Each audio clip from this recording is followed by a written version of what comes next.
morning. Welcome to Viewpoint, your program of personalities, politicians, and perspectives. We sure have a personality with us this morning, but perhaps more importantly, sorry about that, John, perspectives will be the theme of this morning. The perspective of the importance of Lincoln College to Lincoln, Illinois, and the importance of Lincoln, Illinois to Lincoln College. A town and gown relationship that we've enjoyed down through the years, 150 years to be exact. John, we always try to start Viewpoint with a kudo or two, and well, I'm talking about Lincoln College. I noticed we had something on Facebook the other day about our pep band at our basketball games and so forth, and they are good. But I put a little note on there. They knock down the Star Spangled Banner when they play it. They play it with verve and gusto, and it really adds something to it. They do a great job. So it's kind of a little extra thing that the college offers to the community. And by the way, folks, seats are plentiful.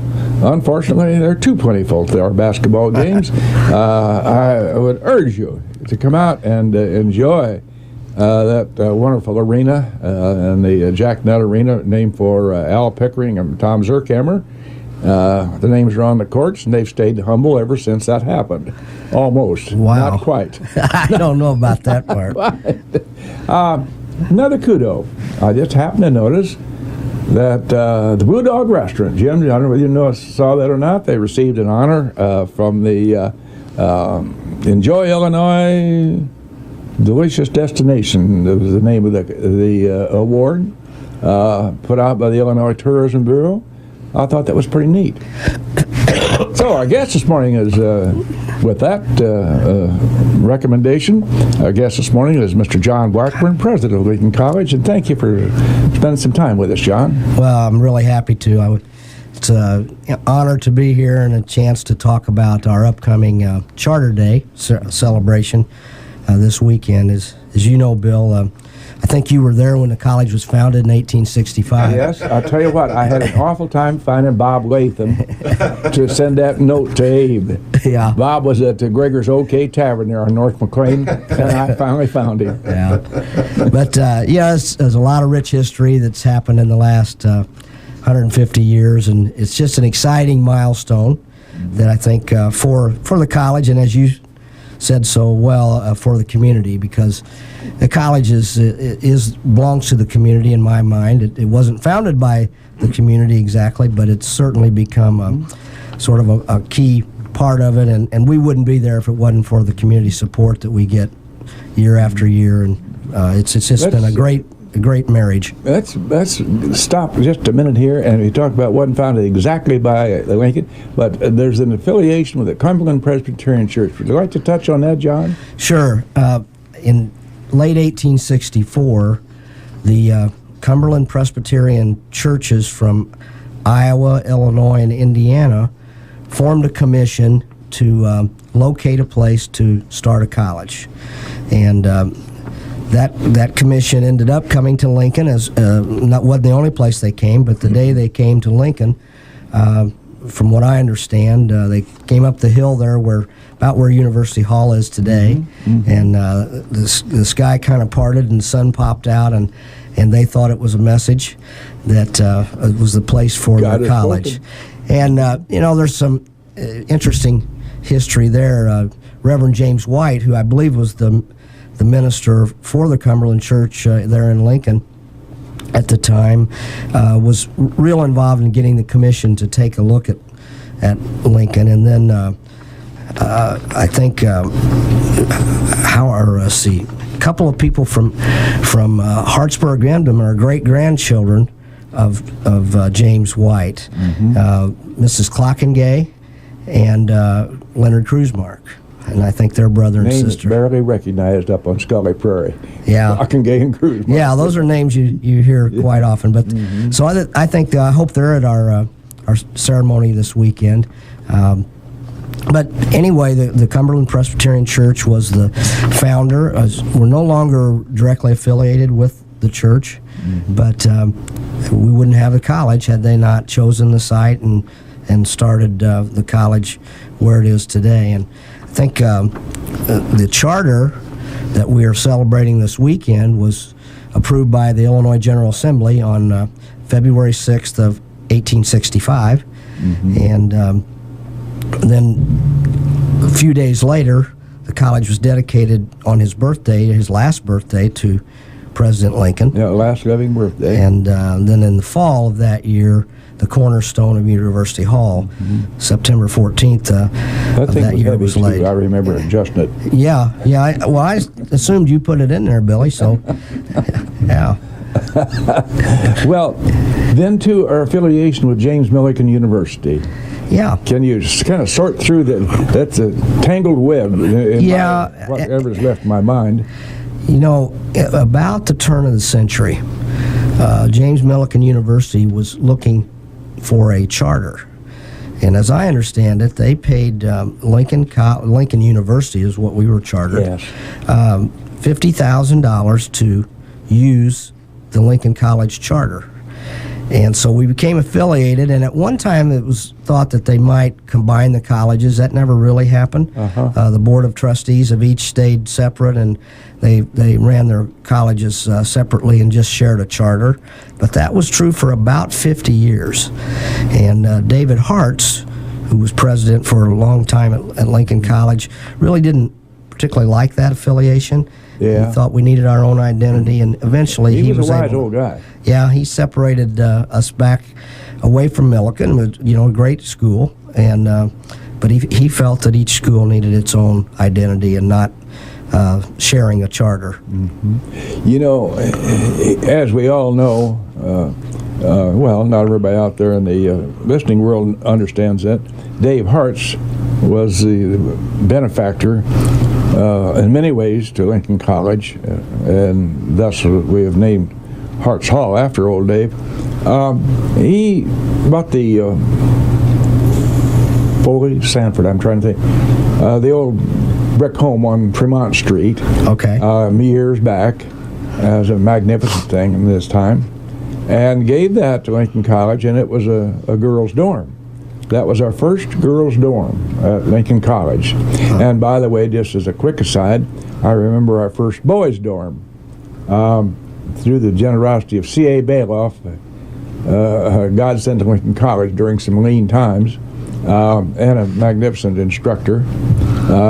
We had two boys from Petersburg who were trying to go to college on a shoestring, or half a shoestring, and they brought over, with C.A. Bailoff's permission and concurrence, a trailer, very modest trailer, and they parked it alongside what was in Link's lair, which was the old gymnasium, and they hooked it in to the facilities there, and they did their showering and bathing and so forth in the gymnasium, and cooked and studied in that little old, very, very modest trailer.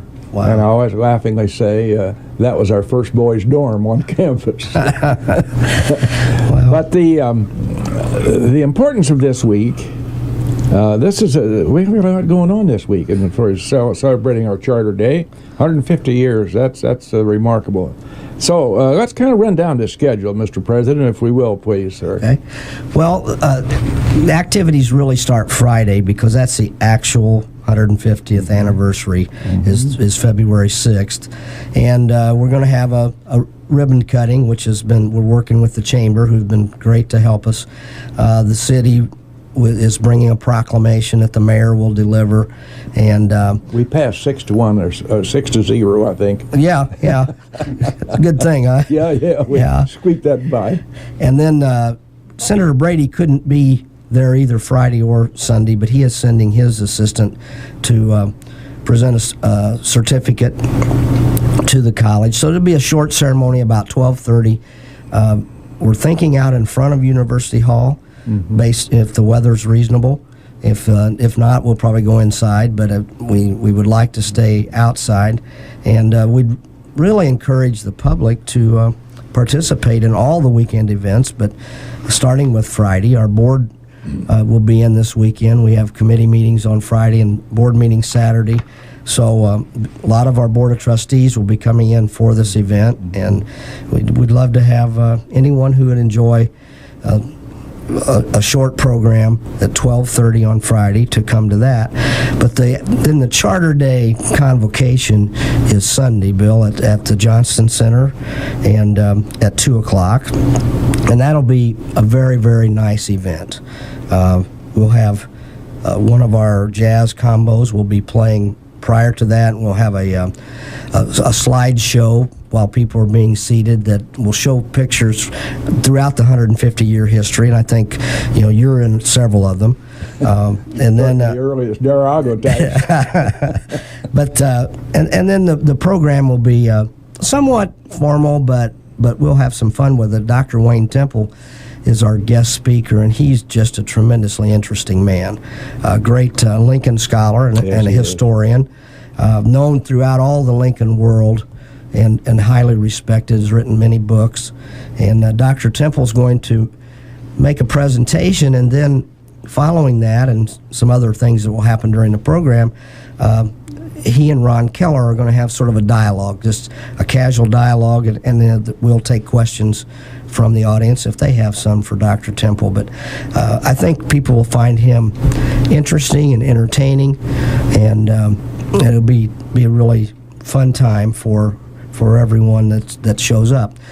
Following that, there'll be a reception in the dance studio there in the Johnston Center, and Dr. Temple will be doing a book signing for anyone who'd like one or more of his books. He's got some great books, and so that's all going on Sunday afternoon. Program will probably last 45 minutes to an hour. It's not going to be extremely lengthy, but I think it will be well done, and we're excited to have Wayne Temple. He will also receive an honorary degree from Lincoln College, and he's actually excited about that. He's already got a PhD. I don't know what more from the University of Illinois. He has a lot of accolades that have come his way. Yeah, that's going to be very interesting to know that he is that excited about it. Yeah, he's a good friend of Ann Mosley, our assistant director of the museum, and she's bringing he and his wife to campus, and we're just going to have a lot of fun with Doc Temple. As I said, there will be a lot of area and statewide Lincoln historians who will come to this event just because he's speaking. This is a big event for our college, and we'd like to invite the community to come help us celebrate that, partake of some of these activities that are going on.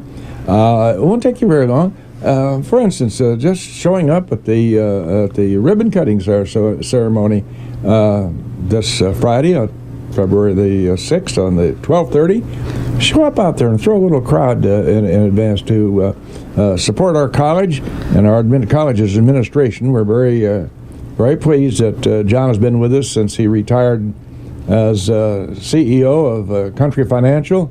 And his retirement was our gain, since he agreed to accept the presidency, as long as we went right about trying to find a replacement for him. Well, this summer I'm going to retire again, and this time I'm planning to be successful at it. But Mrs. Blackburn urged you that this would be the time now. Yeah, we've just had twin granddaughters to make our 7th and 8th grandchildren, and we think it's maybe time to be involved in their lives a little bit. Absolutely. But that time will come, and it will not be a happy time for those of us associated with the college many years, but we've certainly appreciated what you've done up there. Wow. So the community, show up out there at 12:30, and then on the Charter Day, the convocation at 2 o'clock this Sunday, February the 8th.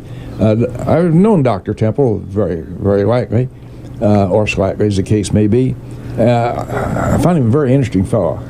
He really is. He's of course, obviously steeped in Lincolnia. Yes. And he's also a great friend of Dwight Eisenhower. Is that right? Yeah, and spent quite a bit of time and has written some things about President Eisenhower, and more about his time as a general, I think. But yeah, he's just quite a gentleman. Mike was my commanding officer, but I never got to meet him. You didn't? I thought maybe he had you in the war room doing the plans. If Mr. Ash is about ready to phase into our commercials. We'll take a short commercial break, and then we're going to move on with some of the announcements at Lincoln College and discuss our relationship between Lincoln College and Lincoln, Illinois. All right, Mr. Ash, are you ready? Welcome back to Viewpoint. Our guest this morning is Mr. John Blackburn, president of Lincoln College. The topic for the discussion this morning is the 150th anniversary of the founding of Lincoln College. And as John likes to say, how did you enjoy it? Bill, you were there. Almost, not quite. John, we're going to have some banners that are going to be up around the community. Yeah. Let's address that just a minute, because it's kind of an important recognition of our relationship between town and gown. Yeah, we put some up for this weekend on Keokuk and Ottawa streets, but we have plans for, I think, 18 more in the downtown Lincoln area for later this year. It's basically just a real nice banner talking about the 100, addressing the 150th anniversary and our theme of embracing our past and empowering our future. Mm-hmm. And we're trying to send a signal to the community that we hope they will become a part of the various events that we're planning throughout the year, because we're trying to make this a year-long celebration. Mm-hmm. The Charter Day and this Friday are the beginning of it, and we'll probably go to through the year to November when we have homecoming. Will be the last celebration. But in between, we'll have a special reunion weekend. We always have a reunion weekend, but this one we'll try to really gear to the 150th celebration and ceremony. We'd like to plan a summer event, and we haven't really got all the plans in place, but that would be totally community involvement. And then, of course, our grand soiree that we have every September. Mm-hmm. It'll kind of focus on our 150th sesquicentennial celebration, and then homecoming. So we'll be talking about this year, the whole year really,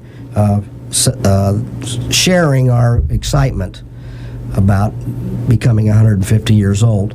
And we want to be careful that we don't just focus on the past. Yes. Because that certainly has a lot of rich history and a lot of things that we're proud of. But we also want to be sure that we look to the future and how we're going to keep the college healthy and vibrant and a continual part of Lincoln, Illinois. Yeah, our colors are, of course, white and purple oftentimes is associated with mourning. That'd be a URN. Yeah.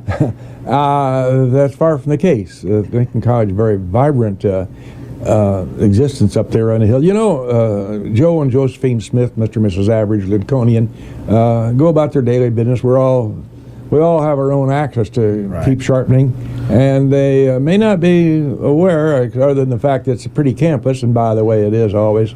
That young lady who's in charge of her physical services does a wonderful job for us. But to the point of hand, they just go up and down Keokuk Street, and isn't that pretty over there? And they don't really understand and realize the significance of the college and its relationship to our community. And it is very important. The educational institutions we have here, Lincoln Christian University and Lincoln College, are a huge economic impact for our community.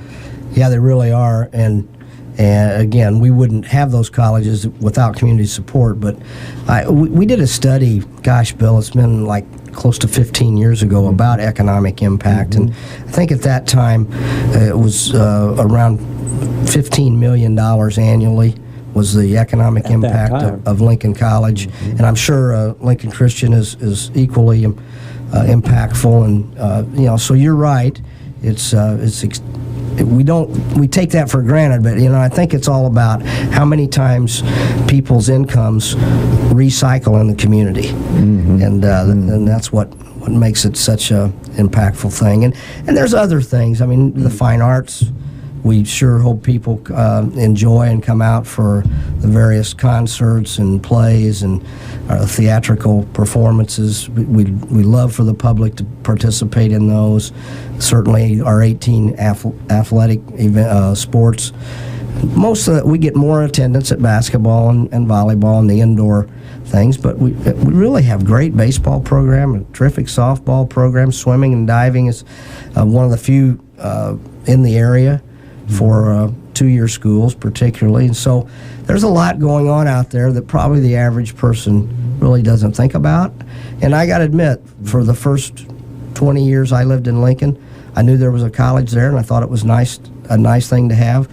But until I got involved on the board, I'm not sure I appreciated all that it did. It was good, typical. You were busy trying to earn a living for John Blackburn and his family. And as you say, you were aware of it, but beyond that there it was. You mentioned our various athletic teams. I'd like to emphasize just for a quick second, and all that it deserves much more than that, though. These teams that we put on the field and on the court and in the pool and so forth, they rank pretty good scholastically. Yes, they do. And I think the tendency is, I couldn't come up with a word there for a minute, is to think about the jock, and we all have those. Every school has some of those, but by and large, our athletic teams, or all of our extracurricular sports teams, they do well. Yeah, they do. And I think they're motivated people. They have a reason. They want to get a degree, obviously, but they also are motivated to be eligible. They have to manage their time better than the average student, because they've got to work in practices and workouts, or if they're in theater or jazz, or those people have to really coordinate a lot of things. And probably the average person in the community wouldn't realize that a third of our students in the Lincoln campus are athletes. And if we put in fine arts, half of our students are there because they want to continue with the skill they have as well as get a college education. So it's important to our enrollment and that we have those activities, but it's also kind of a key part of the college community.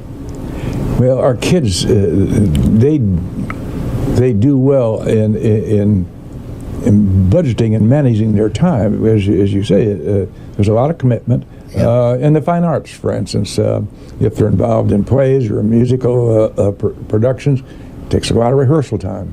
And it's just like a kid going out for basketball. They have to practice, and there's a lot of practice time there. And by the way, we got a great coach. I just want to make a personal aside that the administration selected a great guy when they brought Pat Lepper aboard. Pat's doing a really good job, and all of our coaches work really hard. Yes, we do. They really do. But yeah, he was young, and we knew that. But he had great experiences, and he's brought a discipline to the program that we appreciate. He's really focused, and if you aren't focused, you aren't going to stay on Pat's team very long, because he's going to be in your face and saying, let's get going here, we're going to be the best we can be. And I think that's the thing. We've got young Aaron Simpson now starting at DePaul this year, and he played for Pat for 2 years, the previous two, and a lot of people said, well, I don't know if he can play at the Division I level. Well, he is playing and he is starting. And I think Pat was tough on Aaron, because Aaron needed to learn some things about being a disciplined player and understanding his role. And that happens with our athletes. We're all the really good players in high school. But when they get to the next level, they have a role that maybe they aren't the star all the time. Yeah, and so it's kind of a lesson of life. We're all someplace in our business. We usually have to work on a team or with a group to get something done, and on the other side of it is we have to sacrifice and work on our own at times to find success. So I think I'm really happy with our sports and our fine arts areas. We've got really good people, dedicated. They work hours and hours that no one realizes. I'm just over at the Johnson Center looking things over for Charter Day, and Martin Holden was in there with 7 or 8 students building the set for the next play. And that's people. They think that all happens somehow, but it has to be started from the two before. Yeah, so exactly. It's exciting to see how the students you grow. mentioned swimming. Yeah. Swimming is a sport that hardly makes the classified pages when the advertising pages when you're reporting on sports. Right. The fact is that nationally, down through the years, we've done very, very well ranked with our swimming program here. We've had several national champions and certainly a lot of swimmers and divers who have placed at the national level. We've got, we've had a couple try out for the Olympics. I don't know that we've ever had anybody quite make it, but they've been invited to tryouts. So they're at a pretty high level. That's a big deal. Some of those swimmers. And swimming takes, they practice 2 and 3 times a day because it's all about getting your times. And it's a tough sport. I think I didn't realize how hard swimmers worked until I saw those kids going in and out of there at 6 o'clock in the morning, and then again in the middle of the day, and then again later in the day, and working on various skills and endurance. And it's a great sport, tough sport. Well, as I say, it's something that doesn't, in sports reporting, swimming hardly makes classified pages. Yeah. Nationwide, that's just the way it is. The major sports, of course, they're the ones that get the space and the time. But and our soccer teams, they've done very, very well. Very competitive. We get some international students in soccer. That's interesting. Yeah, several. Ben Messina, particularly on the men's side, has brought in several international students over the years, and that kind of adds some diversity to the campus. And most of them speak decent English, but not phenomenal, and they have to compete in the classroom. They don't really get any breaks. They have to get the job done. So they're in America, and they're going to have to get by. Yeah. Well, the administration ought to understand that. Yeah. We ought not to punch 1 for Spanish and 2 for English. That's a bone of contention with me. Well, I think it is with a lot of folks, And in fact, English in the business world is the international language. But in our country, we're still trying to support multiple languages. For the votes. Yeah. It's as simple as that. Well, Bill, you're showing your politics here. Well, this is fair and not balanced. Not balanced.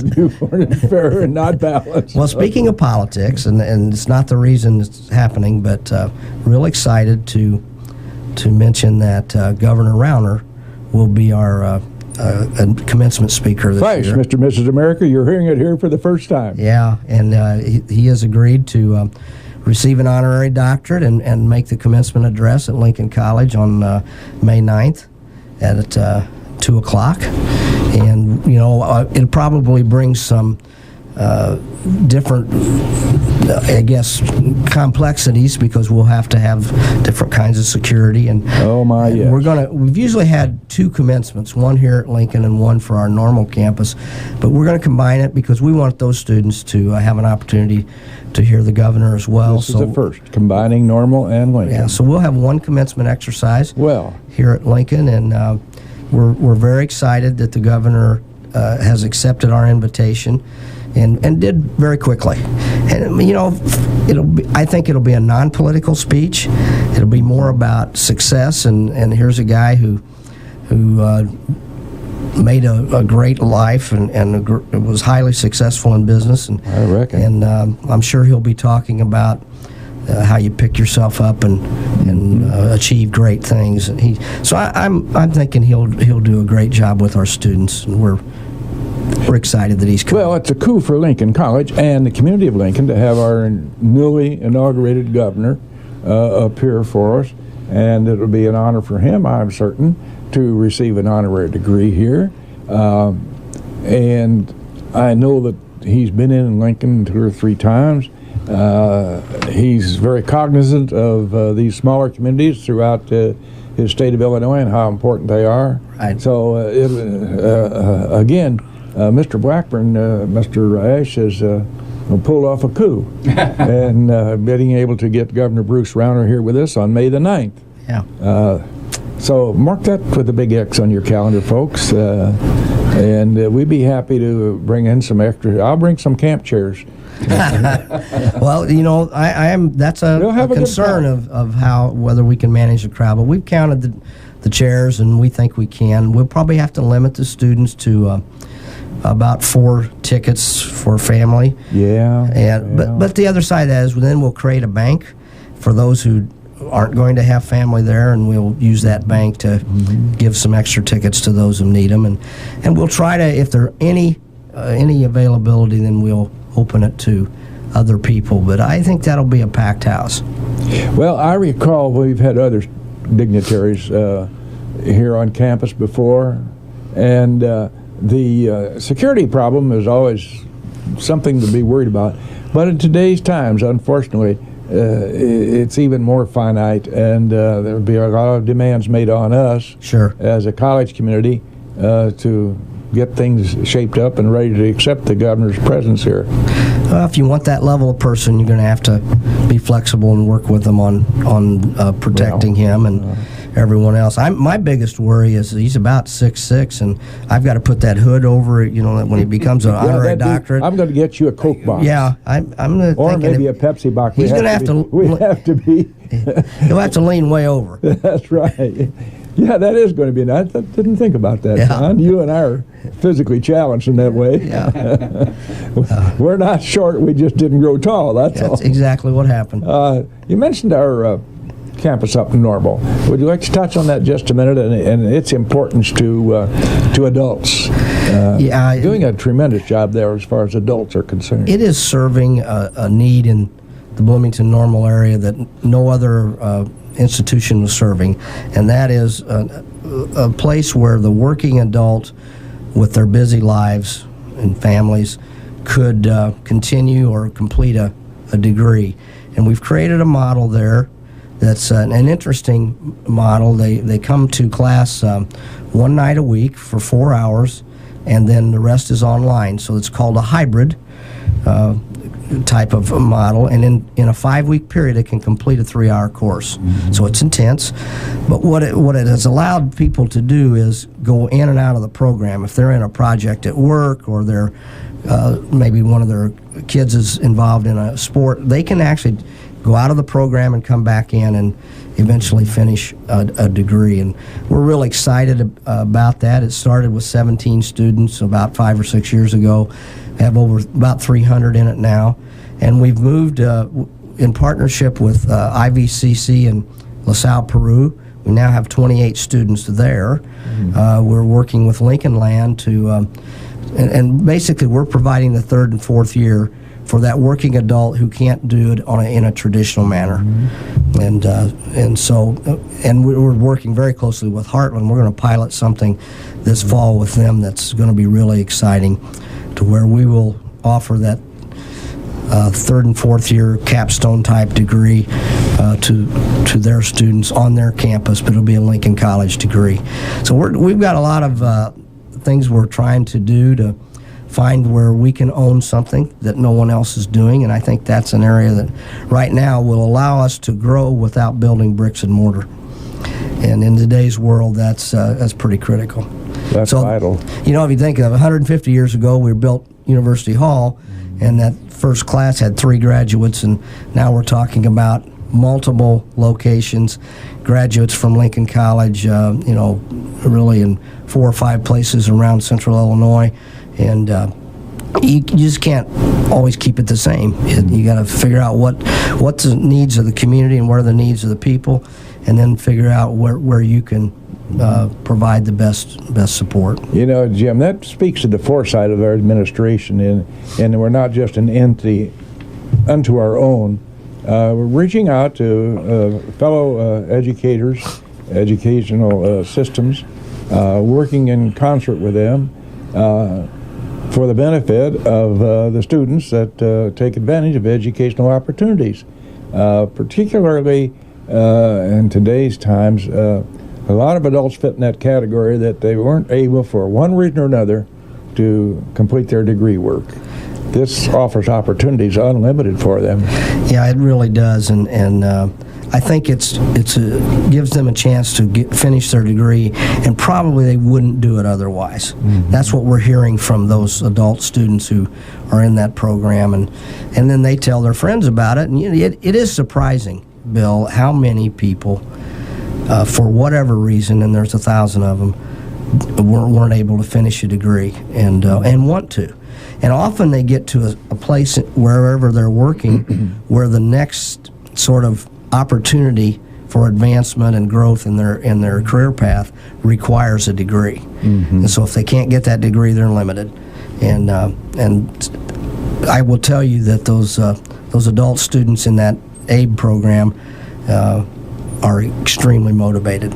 Well, John, I've had the privilege of sitting on stage watching them come across and receive their degrees and their diplomas, adults. Yeah.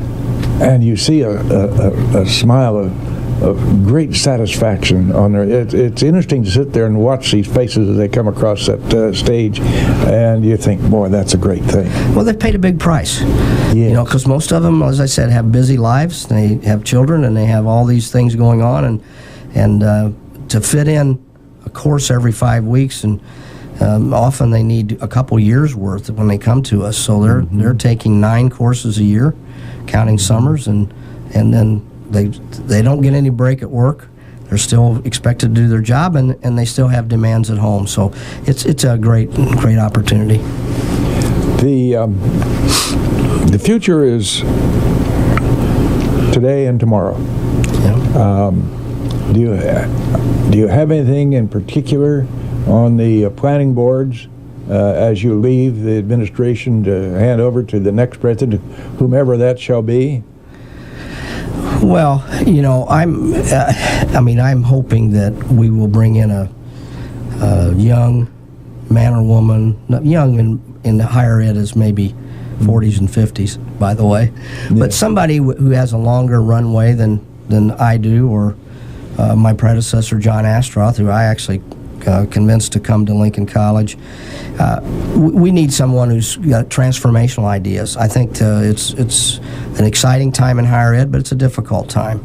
And doing things just the way we've always done them probably is not going to be enough to keep our college or any other college vibrant and growing. And so I'm excited that the search committee is right on pace to, I think, find the next college president at Lincoln College, and my hope is that everyone will support that person unequivocally, and I know I will. Yes, we have to give the new man or lady, whomever the choice may be, full support. You bet. And not sit back and snipe and say, well, John Blackburn did it this way, or John Astroth did it this way. That's not to be considered at all. No, I think you have to give them their space and let them bring their ideas, and it's going to be an exciting time. Quite truthfully, we've got a very strong cabinet of experienced vice presidents. You do that. And that will be a benefit for the new person to get their feet on the ground and have that kind of support around them. I've got an unbelievably outstanding assistant. I don't think people realize all the things Amy Gallagher does out there at the college, but it's rather amazing. She can juggle more balls at one time than anybody I've ever met. And keep in the air. Yeah. So, and pleasant at that. And what's happened in higher ed is probably what's happened in business. You just keep doing more with less. And that's what will be the challenge of the future. Well, it would never happen on this campus, but I'm very concerned that over at the Big Shoe, over there at Champaign, Urbana, they're in the news again about these wild-eyed leftist guys that want to get on the campus. And I've got a dear friend down in Springfield who's on the board, and she and I are going to have a talk one of these days about and I'm sure she feels the same way as I do. But it boggles me in education how these nuts can show up on a campus, or how a school of any ilk whatsoever can bow to demands of the few. You will not see that happen in Lincoln, Illinois. So far, it sure hasn't. We've got a very conservative staff and faculty. I would say if you look at other bigger universities, there is a lot of liberal ideas, but everybody. I guess that's what makes the world go round. Well, I guess they call it liberal arts and science, but they didn't mean liberal in that sense of the word that I'm talking about. Well, our guest this morning has been John Blackburn, president of Lincoln College, a school with which I've had the pleasure and the advantage of being associated with for many years. As a matter of fact, our grandson Jerry Gossett was the fourth generation of our family to attend Lincoln College, and I say that with considerable amount of pride. That means a lot. We always try to close with a quotation from somebody that's hopefully has some meaning, subject to this subject being discussed, and this kind of ties in with my last comments about liberals on campus. Mr. Lincoln surprisingly said, "You cannot further brotherhood of man by inciting class hatred." Thank you for Viewpoint. Thank you, John Blackburn. Thank you, Bill.